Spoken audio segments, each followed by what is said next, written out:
Hello students, today we are going to talk about William Butler Yeats' poem The Second Coming. This poem was written in 1919, several years after the end of World War I, and it is named after Christian Second Coming, which is the biblical prophecy that predicts Jesus' return to the earth to reign after the end of days.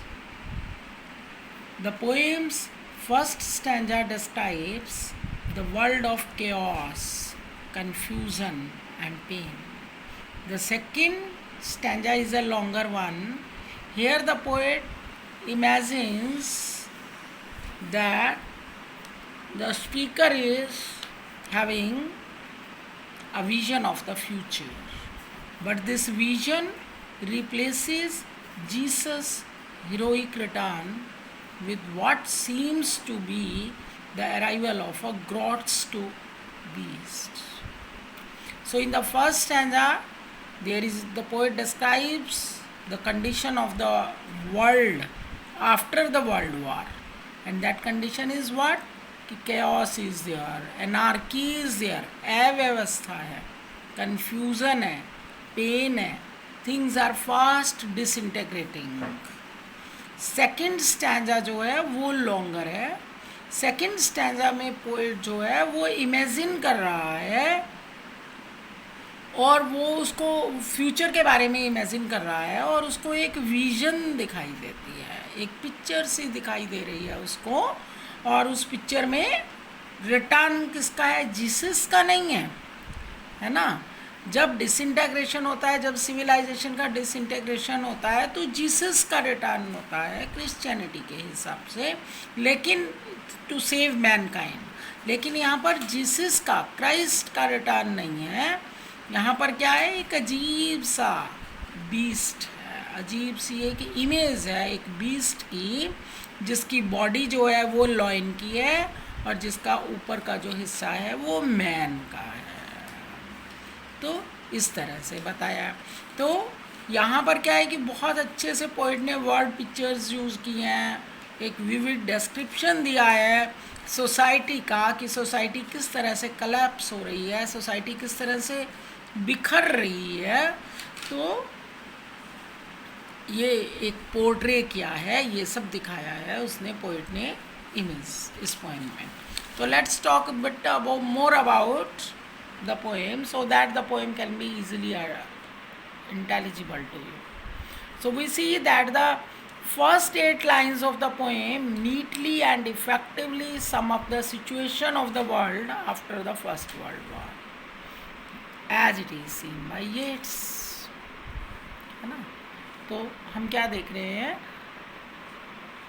The Faulkner has lost control. Faulkner क्या symbolize कर रहा है?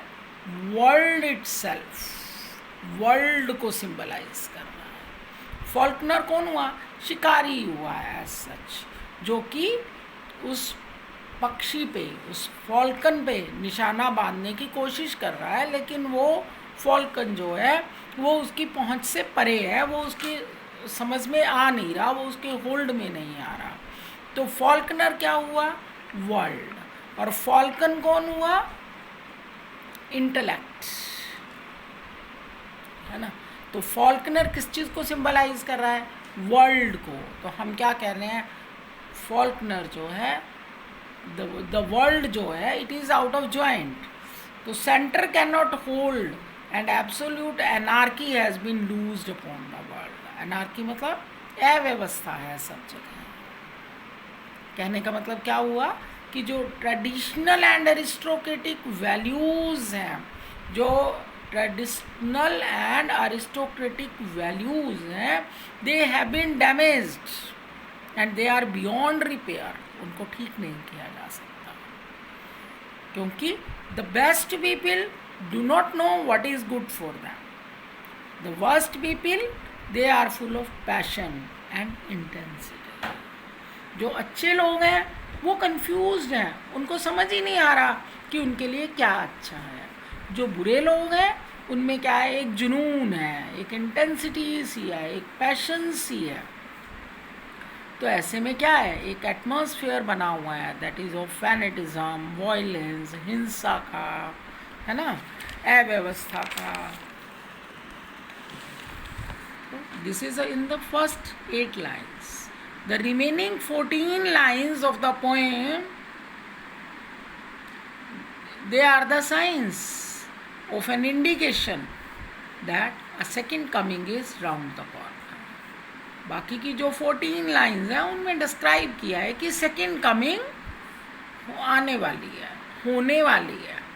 सो जब ये बात आती है poet के दिमाग में कि भाई second coming is round the corner, तो इससे क्या हुआ, ये जो येट्स हैं he sees a vision of this, और उस विजन में उसको क्या दिखाई देता है, अ वास्ट शेप, एक बहुत बड़ी सी शेप है, with the head of a man and the body of a lion. और ये इमेज कहाँ से आ रही है, ये शेप कहाँ से निकल के आ रही है, it is emerging out of the Spiritus मुंडी।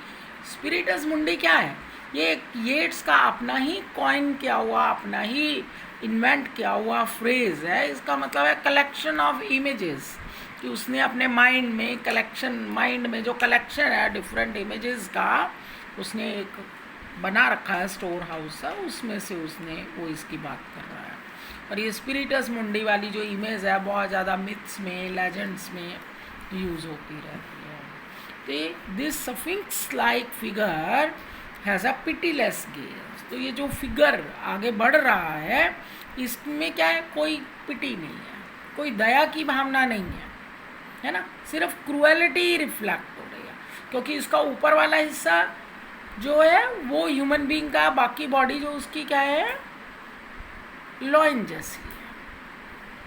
तो पूरा का पूरा जो एक इफेक्ट होता है उस सीन का वो टेरिफाइंग है। So the impression gathered from the whole spectacle is that 20 centuries of Christianity are about to give way to antithetical civilization in which the controlling authority may be cruel and more terrifying. तो कुल मिला के second part को पढ़ने के बाद जो एक इम्प्रेशन आता है माइंड में वो ये है कि 20 सेंचुरीज जो क्रिश्चियनिटी की हैं उसके बीतने के बाद एक जो सिविलाइजेशन आएगी वो अलग सी होगी, इसके बिल्कुल ऑपोजिट होगी। उस सिविलाइजेशन में जो कंट्रोल करने वाली जो अथॉरिटी होगी वो बहुत ज़्यादा क्रूएल होगी, बहुत ज़्यादा टेरिफाइंग होगी। तो पोएम जो है, इस पोएम को बहुत ज़्यादा एक ग्रेटेस्ट पोएम्स में माना जाता है। और हम देखते हैं कि यहाँ पर बहुत अच्छे से पोएट ने अपनी बात को कहा है। टेक्निकली बात करें तो हर वर्ड, हर लाइन जो है उससे एक पोइट का जो इफ़ेक्ट है वो बहुत अच्छे से प्रेजेंट होता है ना। तो let's see the text and then try to understand what the poet is talking.